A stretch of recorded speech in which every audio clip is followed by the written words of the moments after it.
কি হল মন বেয়া যে আপোনাৰ কোনোবাই আপোনাক এৰি থৈ গ'ল আৰে যাবলৈ দিয়ক তাতে আপুনি মন বেয়া নকৰিব কিয়নো তেওঁ আচলতে আপোনাৰ যোগ্যই নাছিলে সেয়ে ভগৱানে আপোনাক তেওঁৰ হ'বলৈ নিদিলে আপোনাৰ জীৱন মাথো আপোনাৰ জীৱন অন্য কাৰোবাৰ জীৱন নহয় জীৱনে এবাৰে পোৱা যায় বাৰে বাৰে পোৱা নাযায়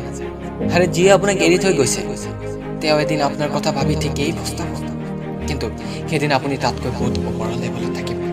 আজি হয়তো আপোনাক এৰি তেখেতে অন্য কাৰোবাৰ সৈতে সপোন সজাবলৈ খুবেই ব্যস্ত কিন্তু মনত ৰাখিব এদিন তেওঁ আপোনাৰ কথা ভাবিয়েই পস্তাব তেন্তে বলক আজিৰ পৰা আপোনাৰ জীৱনত নতুন দিন ষ্টাৰ্ট কৰা যাক আজিৰ পৰা ভগৱানক আৰু নিজক অকণমান বেছিয়ে ভাল পাওক অন্য কাকো নহয় ভৱিষ্যত আপোনাৰ তাকে বৰ্তমান তাক চম্ভালিবলৈ শিকক তাক ধ্বংস কৰিবলৈ নহয় গুড লাক